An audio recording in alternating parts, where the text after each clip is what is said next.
এখানে ওঠেন। বাবা আমি তো উঠতে পারি না, আমার তো পায়ে জোর নাই। ও আচ্ছা দাঁড়ান, আপনাকে পাদানি দেই।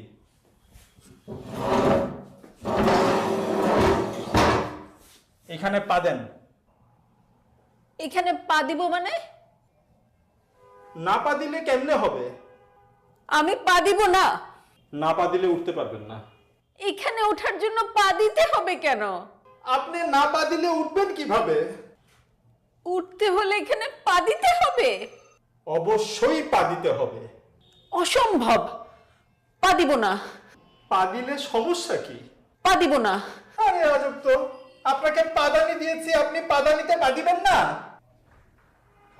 আরে আপনারা কি পাদানি পাদানি শুরু করছেন? আপনাদের পাদানির কথা তো বাইরের লোকজন জড় হয়ে গেছে। দেখেন ওনাকে আমি পাদানি দিছি, উনি পা দিতে রাজি হয় না। ম্যাডাম, আপনি পা দিচ্ছেন না কেন?